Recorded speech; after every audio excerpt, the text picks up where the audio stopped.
Assalamualaikum warahmatullahi wabarakatuh. Waalaikumsalam. Alhamdulillah, Ustaz. Ah, Jadi saya kira kita terus, Ustaz, Okey, okey. kepada bicara dakwah kita pada malam ini. Yang pertama, soalan pertama lah, mungkin ditanyakan kepada Fadil Ustaz, apakah sebenarnya maksud dakwah? Yang kita sebut dakwah ini, apa sebenarnya dakwah? Dan ke mana hala tujuan dakwah, matlamat dakwah yang kita sebagai umat Nabi Muhammad sallallahu alaihi wasallam ini yang nak kita mencontohi Nabi sebagai seorang pendakwah itu. Dipersilakan Fadil Ustaz. Assalamualaikum warahmatullahi wabarakatuh. Assalamualaikum. Alhamdulillah, summa alhamdulillah. Apa khabar semua rakyat Malaysia dan apa khabar semua seluruh penonton-penonton yang bersiaran pada malam ini. Semoga Allah Subhanahu Wa Taala memberikan kekuatan, kesihatan kepada kita. Mungkin baru ada yang sampai rumah. Biasalah, ini di Kuala Lumpur hujan lebat. Beberapa tempat saya dimaklumkan tadi saya balik daripada sidang parlimen tadi pun hujan lebat. Bagaimana jangka banyak tempat yang ada banjir sebagainya. Dan sedikit kita ambil masa pada malam ini untuk kita meletakkan ataupun kita memberikan satu santapan rohani di dalam kehidupan kita, kerana hidup kita ni kita tak boleh ambil satu saja. Sebab tu Allah Subhanahu Wa Taala jadikan kita ini daripada unsur jasad dan juga unsur rohani. Jasad tadi baru kita makan malam, tu jasad kita perlu makan. Kerana Nabi sebut, li nafsika alaika haqqah. Tadi kamu tak ada hak. Wali ahlika alaika haqqah. Bagi ahli keluarga kamu juga ada hak. Di antara hak diri kita itu ialah kita makan. Itu jasmani. Tadi kita sembang isyak juga merupakan satu santapan rohani kita. Dan kita berada di dalam majlis seperti ini juga ialah merupakan satu majlis santapan rohani. Untuk kita dapatkan santapan vitamin kita ni yang cukup dalam kehidupan kita ni perlu ada. Kita tak boleh kita katakan kita hanyalah makan saja, tapi kita tidak ada kerohanian ataupun rohani saja tak makan, tak ideal juga. Baik, balik kepada cerita kenaan dengan hal yang berkaitan dengan dakwah. Dakwah ni kita nak ajak orang. Dan kita ajak manusia ni bukan nak suruh sembah manusia. Sebab tu Nabi SAW juga rasul-rasul yang diutuskan oleh Allah Subhanahu Wa Taala, semua mereka mengajak manusia ini untuk pada walaqad ba'athna fi kulli ummati rasulan an ya'budullah wajtanibut taghut.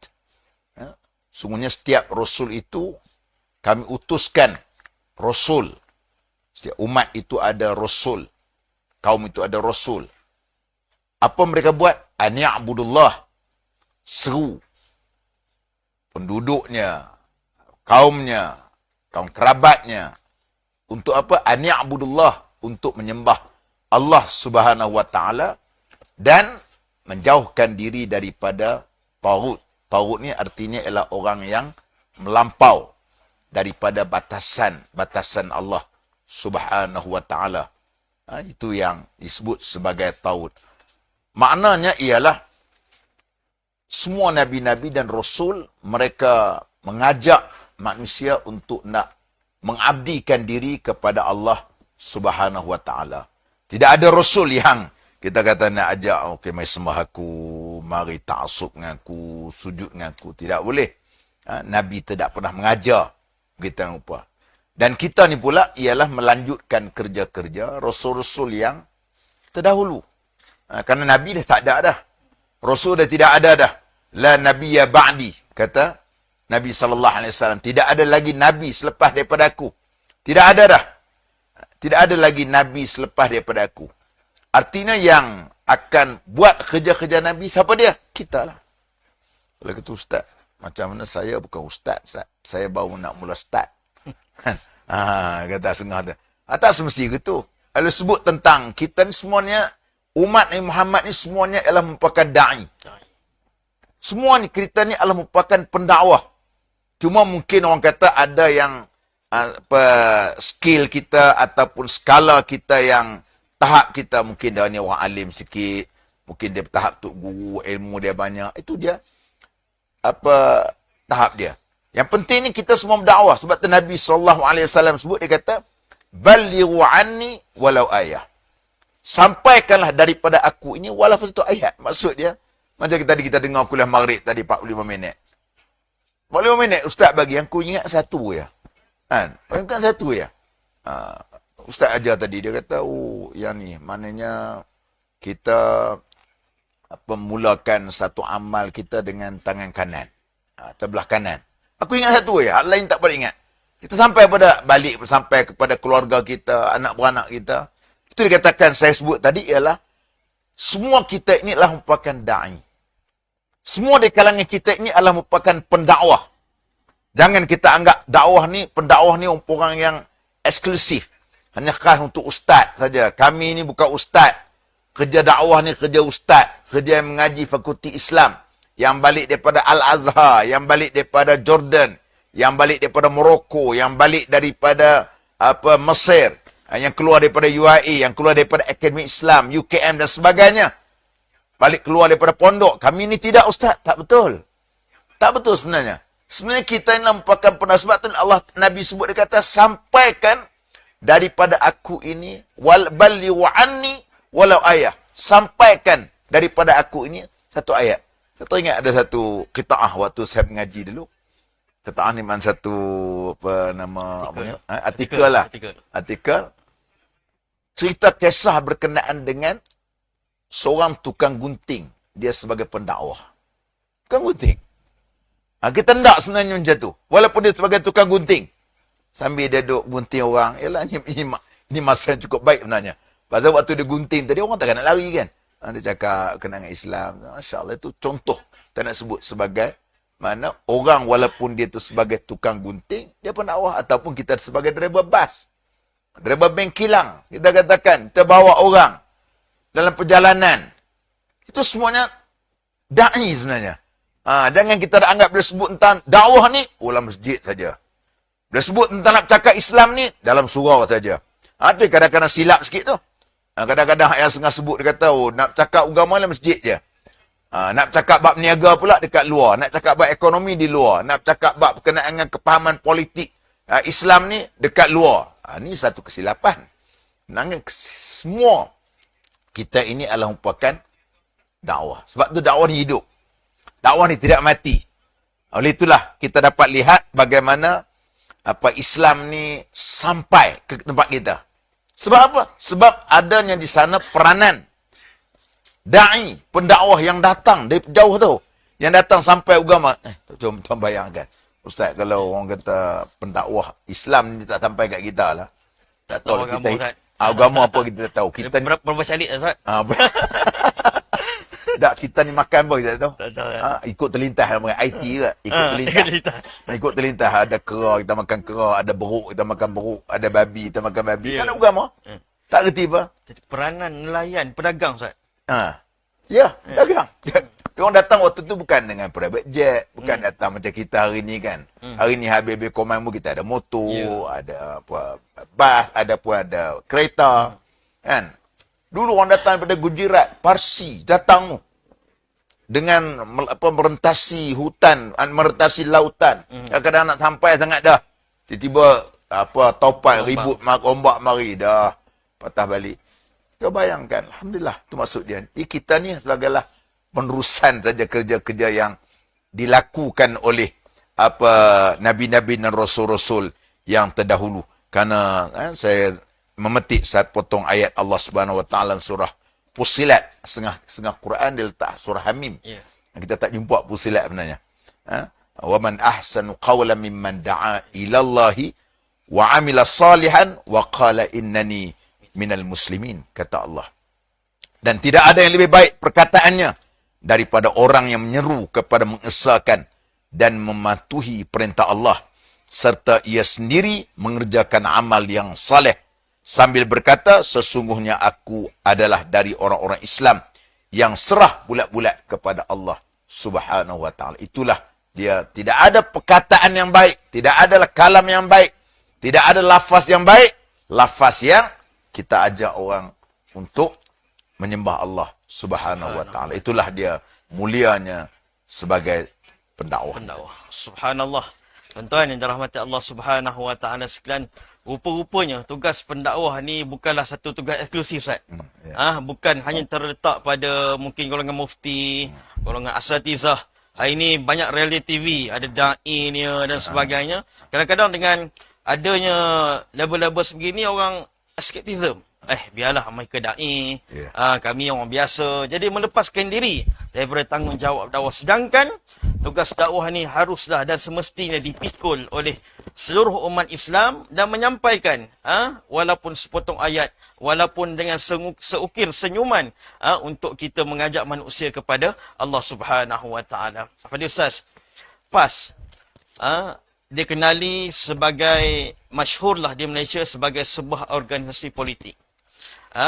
Sebahagian ahli yang tegar melihat PAS sebagai entiti tarbiyah untuk mentarbiah diri mereka sendiri.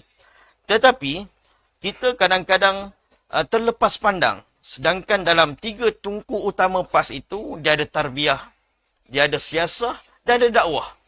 Dan mungkin sebahagian daripada kita tak nampak bagaimanakah PAS memainkan peranan yang cukup penting dalam melestarikan dakwah di dalam tanah air kita. Mungkin Ustaz boleh huraikan bagaimana peranan PAS dalam menyebarkan dan menjadi ejen dakwah bagi mengislahkan dan juga memberikan info-info Islam kepada seluruh masyarakat bukan Islam, malah bukan Islam. Silakan Ustaz. Okey. Saya tertarik ada satu tesis PhD yang dibuat oleh Profesor Dr. Badli Hisham, pensyarah sekarang ni dulu UKM, sekarang pensyarah di UTM. Waktu dia buat PhD di Edinburgh University. Ketika itu waktu dia takdimkan, dia propose untuk proposal PhD dia berkenaan dengan kajian, berkenaan dengan, saya tak ingat tajuk yang sebenarnya, berkenaan Islamic Movement komparatif antara ABIM dengan PAS. Pada mulanya supervisor dia kata, PAS ni bukan satu gerakan Islam, satu gerakan dakwah, dia pakai politik. Jadi akhirnya the finding dia, maknanya berakhir dengan tesis dia berjaya membuktikan PAS juga merupakan satu gerakan dakwah dan juga gerakan politik. Jadi sebagian besar juga orang menganggap bahawa PAS ni hanyalah sebagai parti politik sahaja. Itu yang orang duduk faham, untuk kenal. Itu yang kadang-kadang sampai boleh dah jadi wakil rakyat, kadang orang tak benarkan kita duduk menyampaikan agama, kononnya kita ni parti, kita ni orang politik kan. Itu silap. Kesilapan ni berlakunya pemisahan antara kehidupan dunia, kehidupan politik dengan kehidupan dakwah, kehidupan tarbiyah sebagainya. Itu salah. Itu pemahaman yang silap. Kalau begitu kita juga boleh beritahu, awak juga orang meniaga, tak boleh bercakap bab agama. Awak tak boleh cakap, awak cakap bab keluar duit, keluar masuk je. Semakin kecil lah skop dakwah tu. Ya. Awak cakap buat untung rugi ya. Untung rugi barang produk awak, labeling awak, macam mana awak nak marketing. Itu dia cakap. Buat agama jangan cakap. Pasal apa? Awak sebagai peniaga. Tak betul. Itu silap. Silap tu kesilapan lah. Maknanya kesilapan ni berjayanya kadang-kadang golongan penjajah ni dia menyempitkan pemikiran begitu rupa. Tak betul. Jadi orang anggap kita bila PAS ni, ni orang politik. Sedangkan PAS juga merupakan satu gerakan dakwah. Kita menyampaikan, kita tahu. Sebab tu Tuk Guru PAS sebagainya, macam Tuk Guru Jihadi. Dia dah 40 tahun, dekat 50 tahun. Dia dah 2 kali khatam tafsir. Alim lah. Tu pun ada seorang manusia tu kata apa, nak lawan dengan Tuk Guru Jihadi kan. Dia kata apa, berjijak, tak cicak. Batal.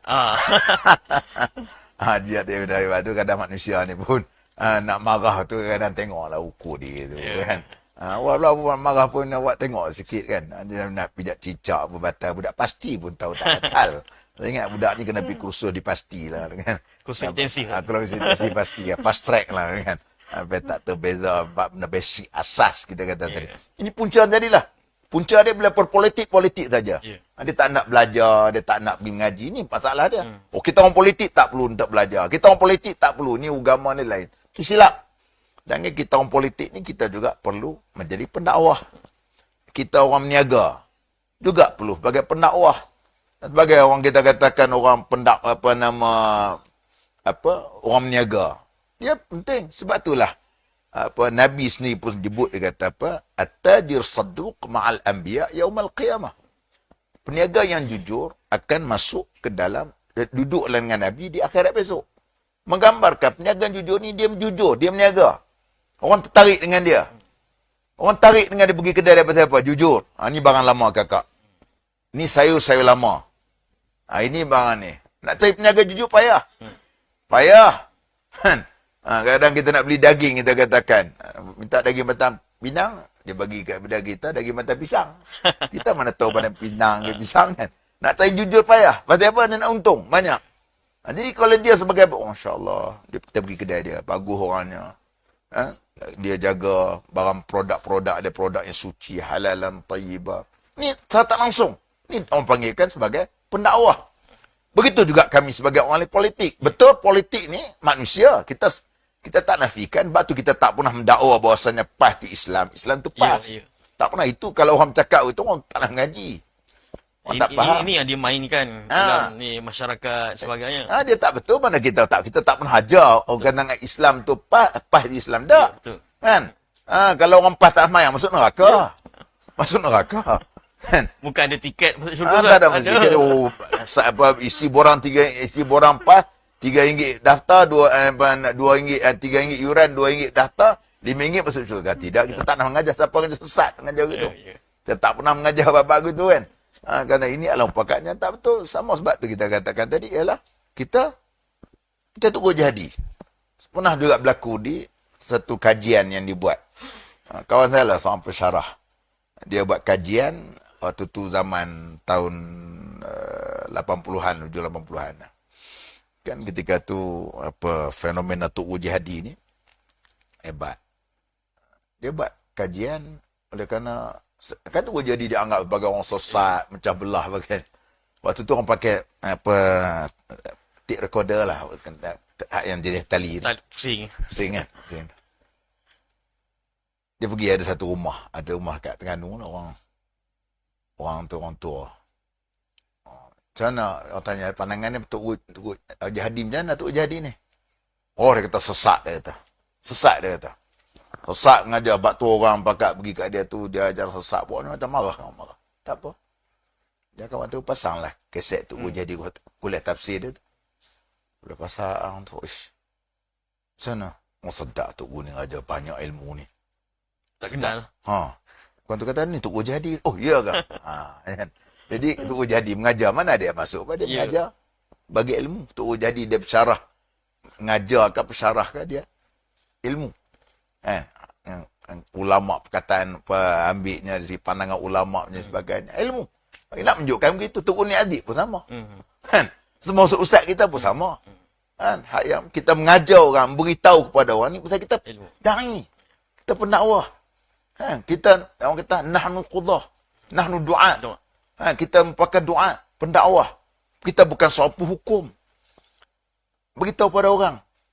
Sebab tu kita apabila saya waktu boleh mengajar di surau masjid dulu, kita mengajar orang. Ada kes berlaku. Waktu saya teringat waktu ketika tempat kat saya lah, saya tak nak pergi tempat mana.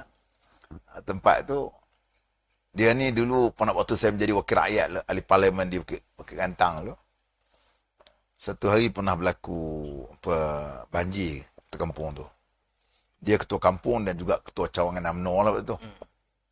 Dia saya masuk dalam bagian biasa nak tolong banjir. Oh, dia pula beritahu polis. Report polis, dia kata ni wakil rakyat mai kampung saya. Polis tu tadi wakil rakyat. Dia lah masuk kampung saya. Marah ni. Dengan takdir Allah Ta'ala juga lah apabila kita dengan Pakat Nasional ni, dia waktu tu dia jadi imam, pengurusi masjid. Dia panggil saya kuliah. Dia panggil kuliah saya tu. Bila panggil, jadi setiap bulan nak panggil saya. Saya tak boleh bagi tarikh. Kalau lagi saya tak bagi tarikh lagi tu, dah panggil saya. Dia orang masuk kampung berheran. Dulu hang ni marah. Dulu aku tak kenal. Lu tak kenal, aku faham lain, aku tak kenal. Nampak tak? Kita apabila memang saya mengajar di masjid mana-mana tempat pun, kita mengajar ilmu. Ilmu. Kita tak cakap bab politik kepartian, PAS, UMNO, nak ceramah ni tahu kata, awak pergi dengan dia markas. Dengan markas. Sini tempat orang kita nak beri ilmu.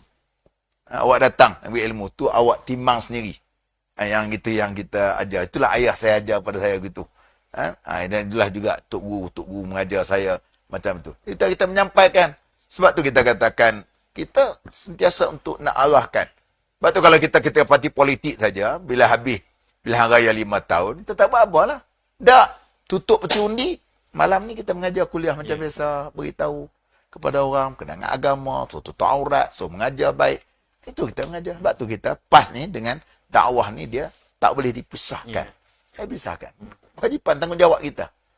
Allah Allah. Baik, jelas bahawa peranan PAS dalam dakwah merupakan satu tugas yang panggil seiring, senada dan seirama, bukan sahaja di dalam ruang lingkup sebagai seorang peribadi Muslim, tetapi dalam kehidupan kita sebagai apa pun tugas kita, sebagai wakil rakyat, sebagai rakyat biasa, sebagai tok imam, sebagai peniaga dan sebagainya, memastikan dakwah ini sentiasa digerakkan, terutama sebagai ahli dan juga penyokong PAS perlu menyampaikan dakwah kepada seluruh masyarakat, bukan sahaja politik tetapi menyuruh manusia mengenal Allah Subhanahu Wa Taala, mengenal Islam. Ustaz, kita dah faham bagaimana saya sebut tadi, peranan dakwah ini harus digerakkan oleh semua manusia.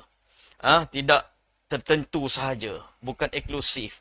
Jadi apakah orang panggil ciri-ciri minimum, requirement, ciri-ciri yang perlu ada sebagai seorang pendakwah ini supaya dakwah mereka mudah diterima dan juga mesej dakwah itu dapat disampaikan kepada seluruh masyarakat.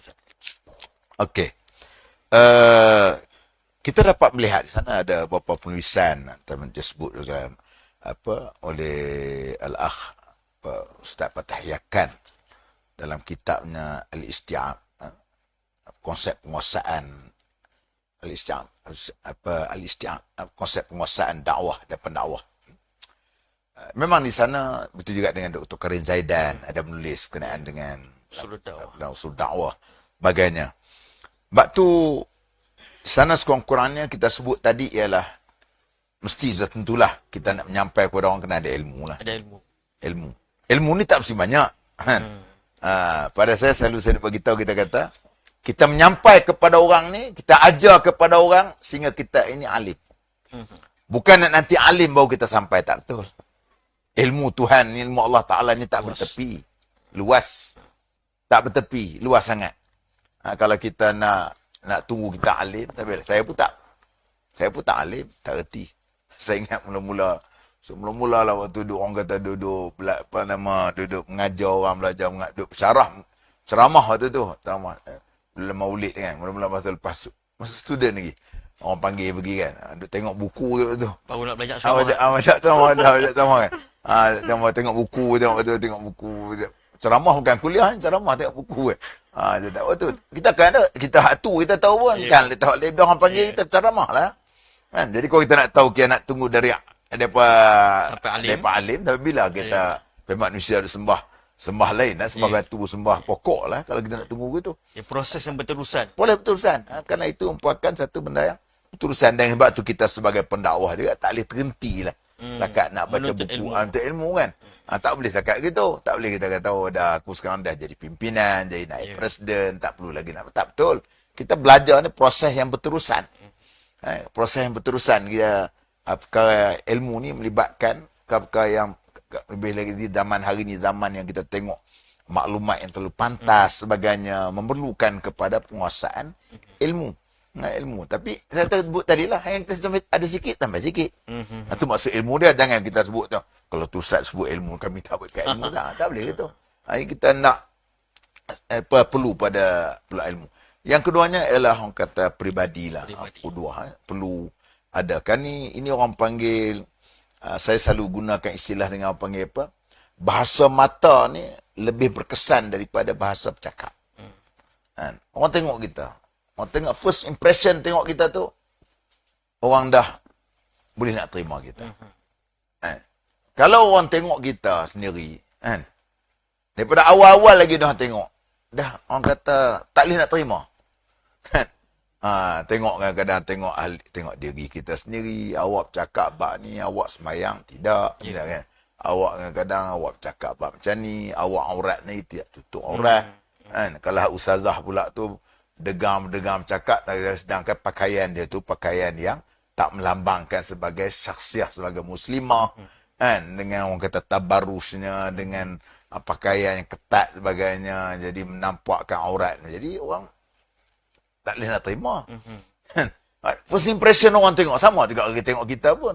Aku tengok awak bercakap lebih kurang kata ni, kata anak isteri awak pun problem nak mengajar kami. Nak mengajar kita.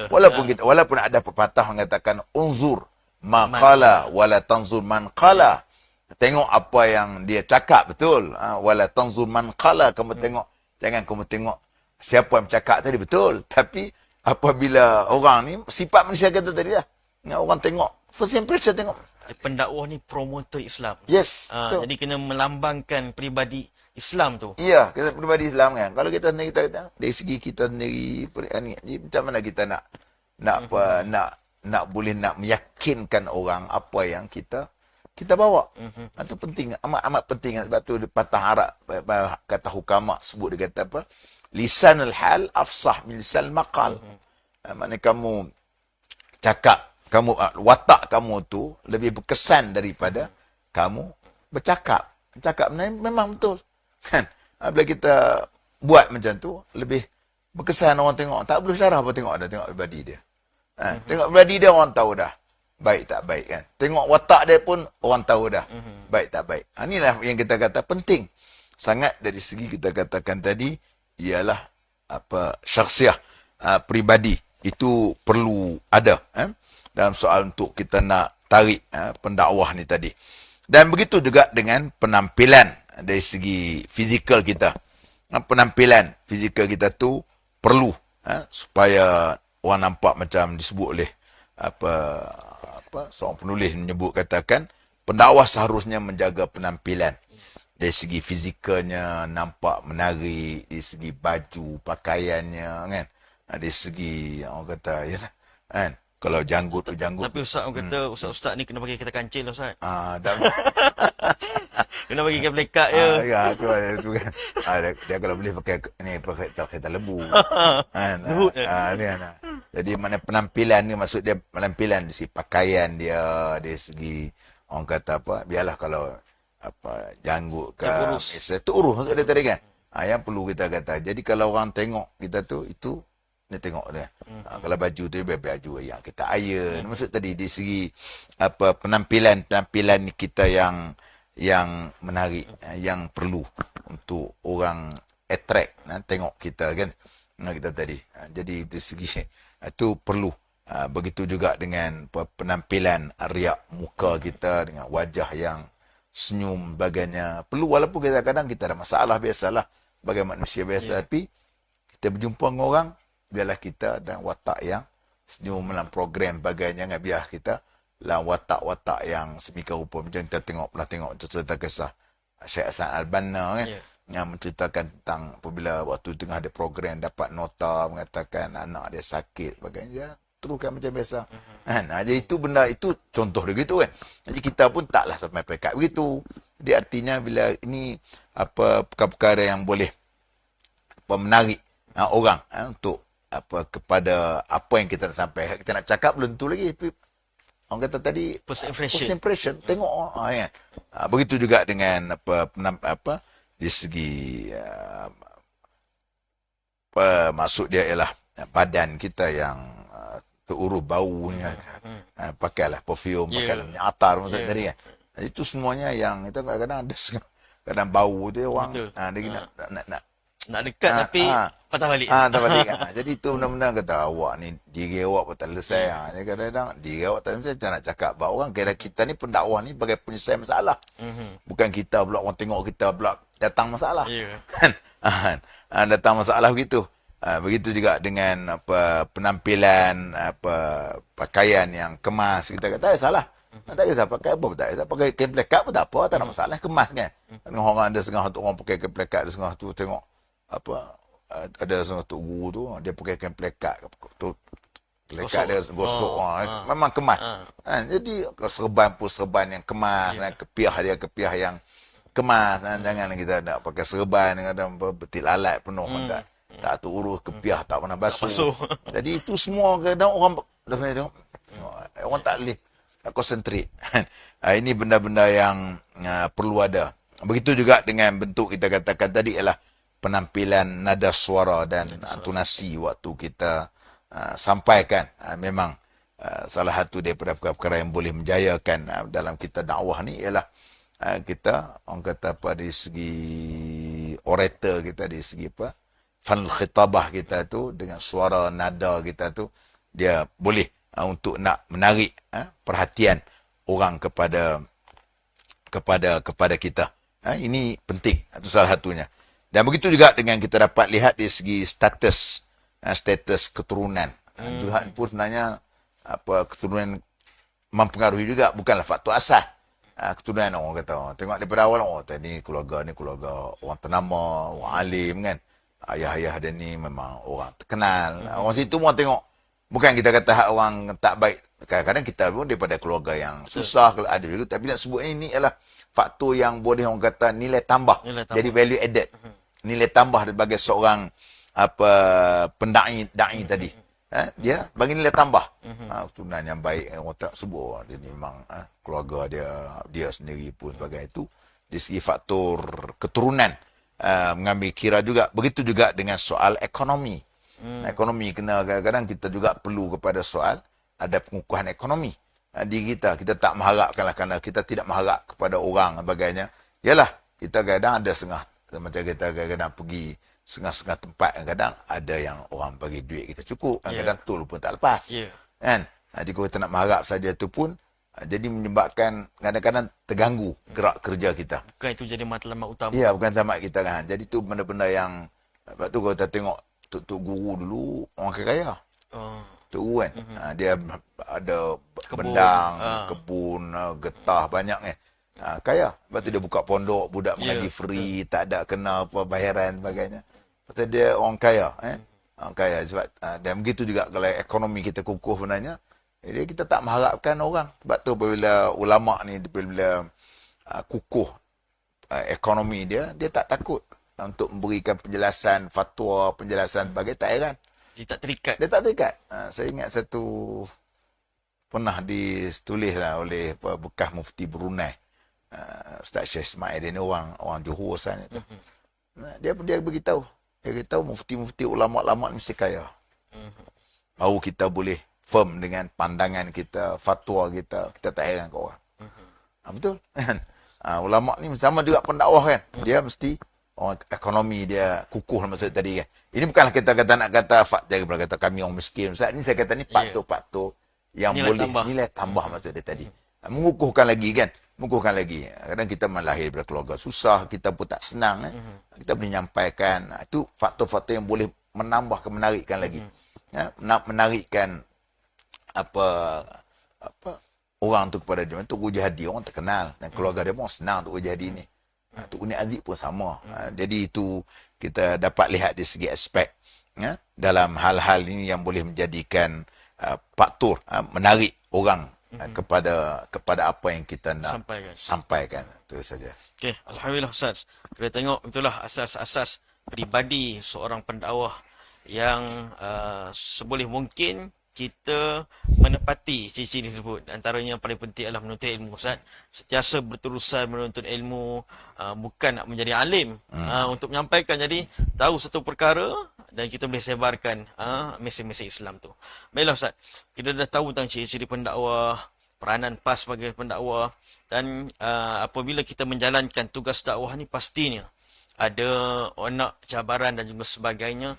Jadi apakah persiapan dari segi rohani dan juga fizikal kita dalam menghadapi mihnah dan tribulasi sepanjang jalan dakwah yang kita akan tempuh ini, Ustaz? Okey. Saya ni orang kata terlibat dalam secara langsung lah dalam bidang orang kata dakwah ni hampir dekat dengan kan umur 60 tahun, lebih kurang 17, 18, lebih kurang dekat dengan 40 tahun lebih lah. Kita kata.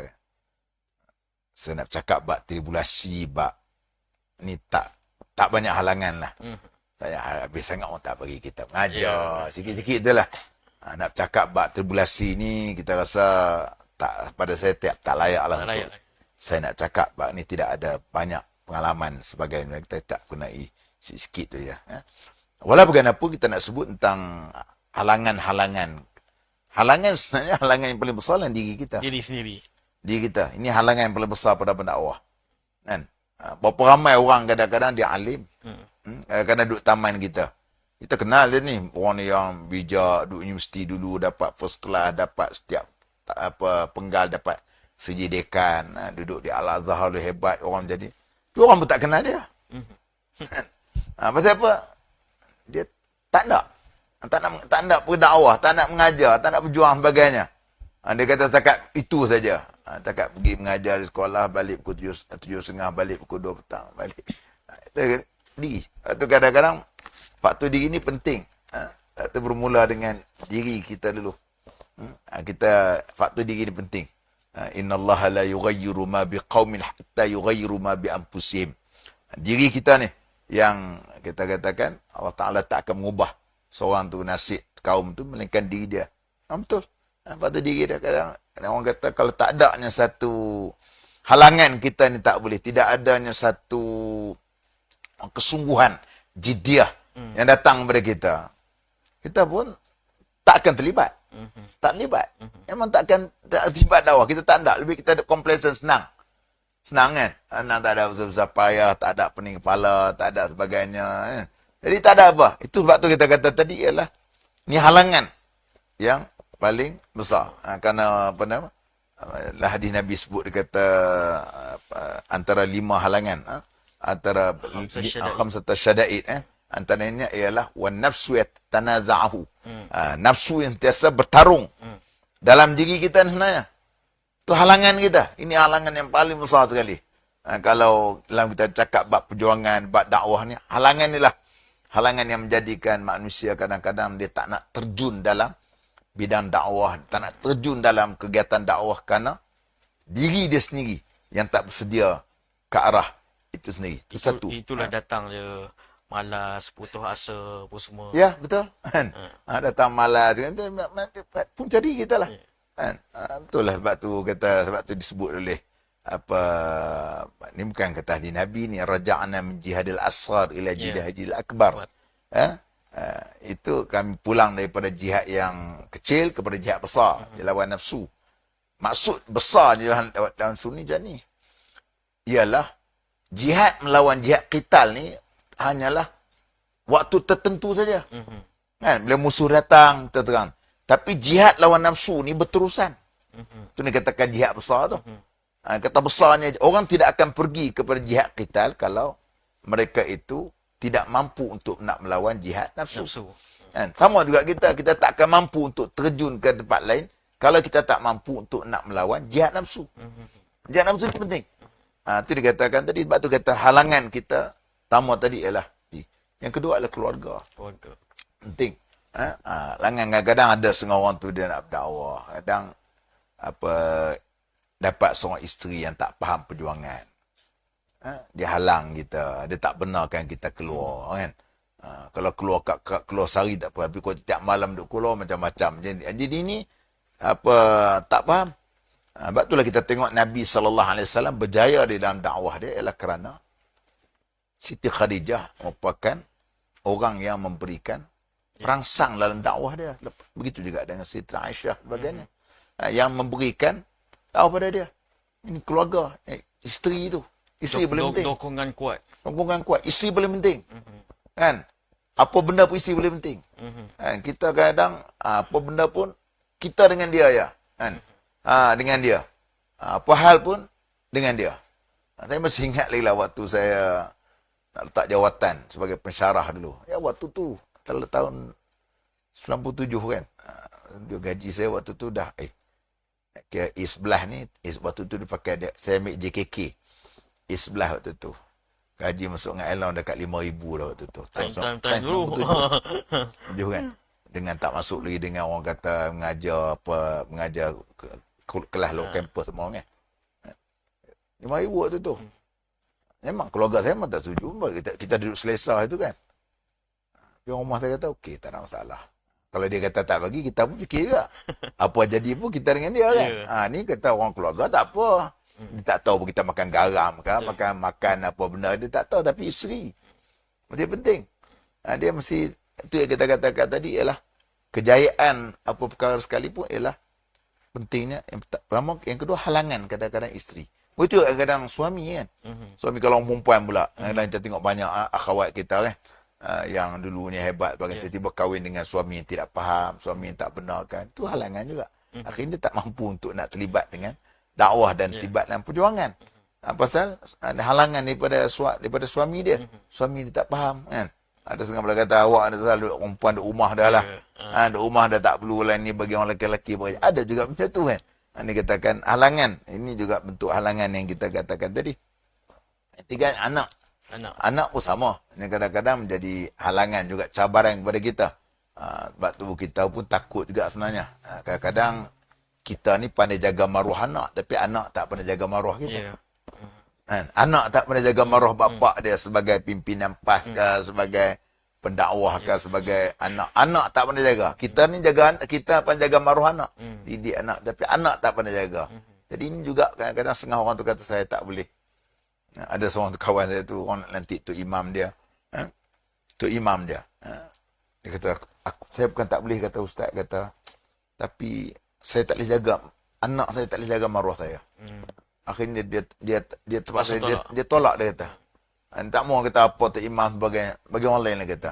Bila anak dia dah besar, anak dia segi elok, barulah dia terima tua, baru terima jawatan untuk jadi imam. Itu nak menunjukkan tentang betul. Kan? Ini halangan kadang-kadang.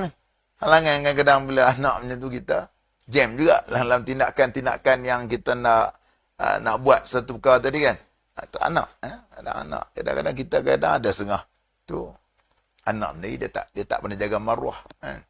Kita berjaga elok yang dia pula, yang perempuan tak bertudung, pakaian macam-macam Allah yang tu yang kita menjadi halangan kepada kita, menyebabkan kita Allah nak sabar. Bila nak cakap bab akhlak, bab dakwah ni kita teringat anak kita. Jadi ini halangan. Yang keempatnya ialah, orang kata betul lah, dunia lah. Dunia pangkat, bagainya kan. Jadi kalau kita meletakkan dunia pangkat, bukan kita tak penting. Dunia kita nak. Kalau tak ada dunia, macam mana kita nak datang ni minyak? Nak buh lampau kan? Mesti ada dunia. Tapi janganlah kita sampai letakkan tahap sampai kepada peringkat itu sampai kita tak nak berjuang. Kejar dunia. Kejar dunia. Dan dunia ni tak habis. Kita kadang-kadang, saya tengokkan kawan bila dulu orang hebat-hebat di universiti dulu, sama universiti dulu kan. Hebat lah, dakwah sebagainya, hebat. Tapi dah bila dah berkerjaya sebagainya, dah lupa sebagainya.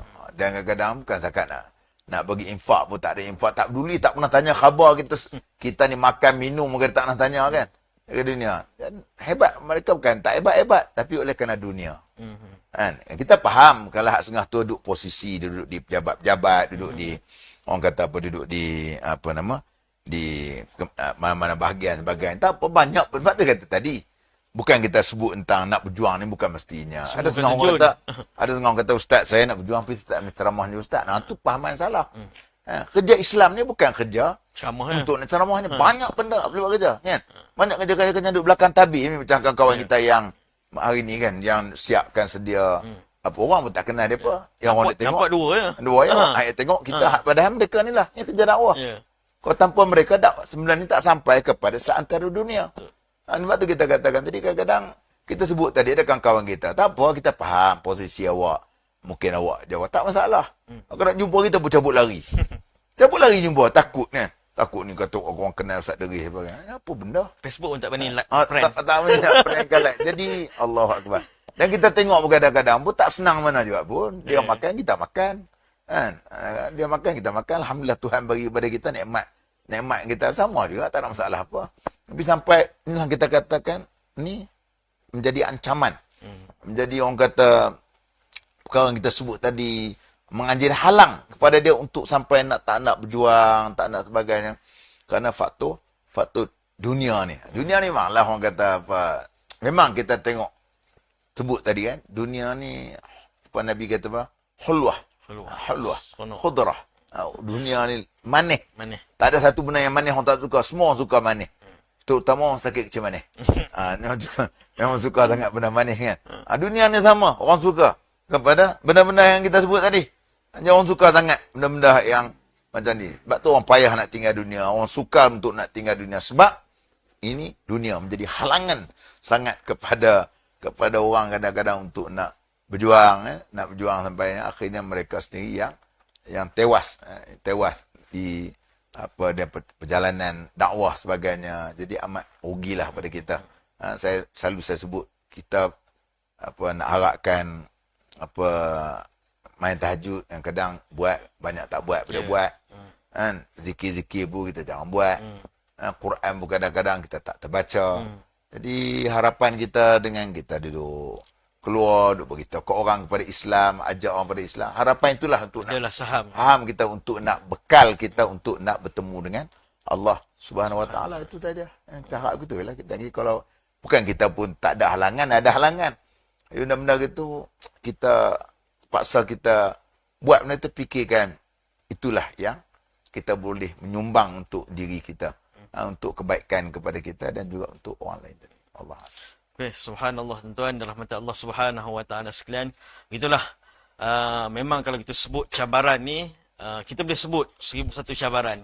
Tapi soalnya kesungguhan diri kita sendiri. Apakah kita hendak melaksanakan tanggungjawab dan peranan kita sebagai seorang da'i, sebagai seorang muslim, ataupun kita mengambil pendirian, berpangku tangan, berdiam diri sahaja.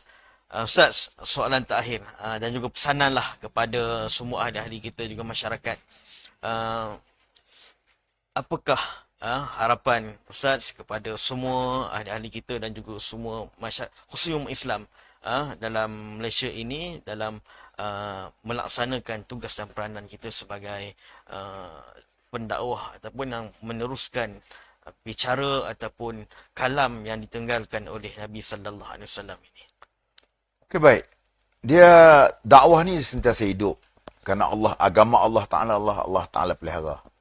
Yuriduna liyutfi'u nurallahi biafwahihim wallahu yutimmu nurihi walau karihal kafirun. Maknanya Allah Ta'ala itu seolah orang nak padam cahaya agama Allah Ta'ala.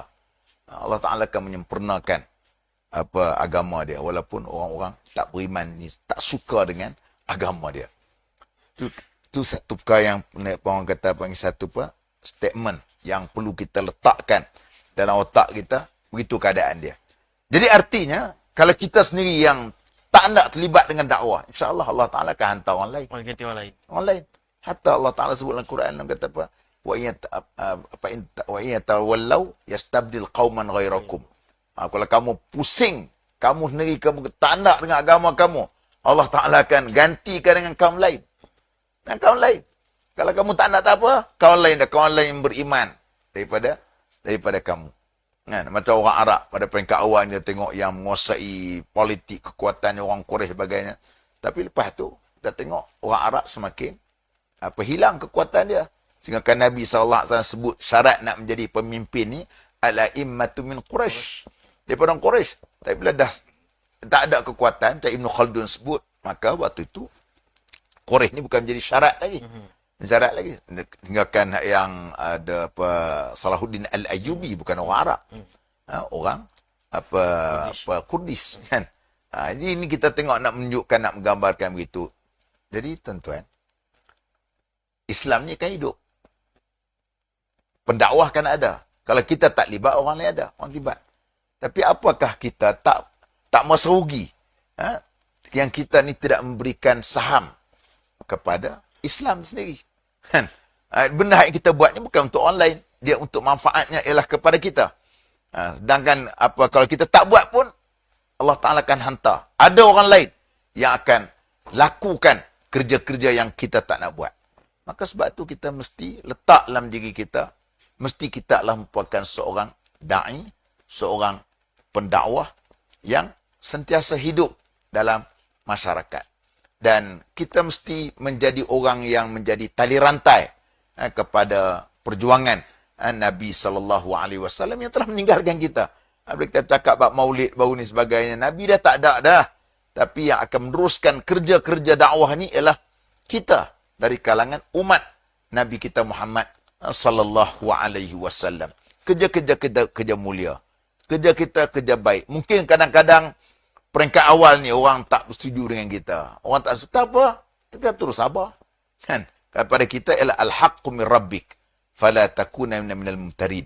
Kebenaran itu daripada Allah. Jangan kamu terdiri di kalangan orang yang ragu. Tak apa, kita bercakap bab agama. Tak orang tak setuju tempat, orang tak suka kita sini, tempat dia orang suka. Kan? Orang lain tak mau terima sini, orang mau terima. Tak apa.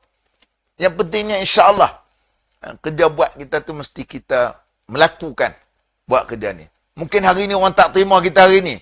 Mungkin insya-Allah akan datang orang akan terima. Kerana Islam ni dia tak boleh kamu nak sekat, kamu nak buat macam mana. Kerana Islam ni hak Allah, agama Allah.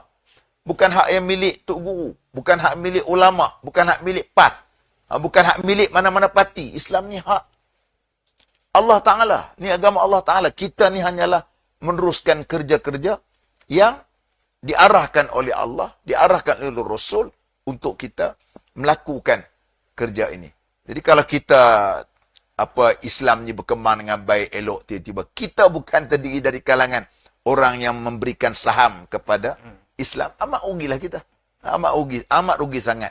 Apabila kita tidak ada nanti, kalau kita tak bertemu dengan Allah Subhanahu wa taala, kita menjadikan orang yang amat rugi sangat. Oleh itu kita didik anak-anak kita daripada awal lagi. Mereka cintakan agama, cintakan surau, cintakan masjid, cintakan majlis ilmu, cintakan ulama, cintakan orang yang baik. InsyaAllah inilah yang kita tanam kepada anak-anak kita supaya mereka ini menjadi manusia yang baik, manusia yang berharga di atas dunia dan juga untuk memberikan manfaat di akhirat nanti insya-Allah. Itulah saja Ustaz pada malam ni kita dapat berbuat bicara. Wabillahi taufiq wal hidayah. Wassalamualaikum warahmatullahi wabarakatuh. Waalaikumsalam warahmatullahi wabarakatuh. Alhamdulillah. Tuan-tuan yang rahmati Allah Subhanahu wa taala sekalian, sedar tak sedar kita telah 1 jam bersiaran melalui TV PAS dalam Bicara Dakwah, anjuran Lajnah Dakwah PAS Pusat yang membahaskan beberapa topik berkenaan dakwah dalam program Bulan Dakwah yang digerakkan oleh Lajnah Dakwah PAS Pusat, yang mana tema yang kita bawakan pada tahun ini ialah Semarak Dakwah Meraih Hidayah. Mudah-mudahan alhamdulillah sama-sama kita mengambil peranan dan tanggungjawab. Walaupun apa posisi kita, apa pun tanggungjawab kita, kita ambil peranan dan tanggungjawab kita sebagai penerus mata rantai perjuangan Nabi sallallahu alaihi wasallam menyebarkan ajaran Islam dan kefahaman kepada seluruh masyarakat. Terima kasih. Malih mengucapkan kepada Al-Fadhil Ustaz Datuk Haji Idris Ahmad, Anak Presiden PAS atas kesudian bersama pada malam ini, dan juga seluruh kru-kru TV PAS dan semua penonton TV PAS. Mudah-mudahan kita semua mendapat keberkatan daripada Allah Subhanahu wa taala. Saya memohon kemaafan andai kata ada tersalah tutur bicara, tersalah khilaf dan tersalah tingkah laku. Mudah-mudahan Allah Subhanahu wa taala merahmati kita semua. Wabillahi taufiq.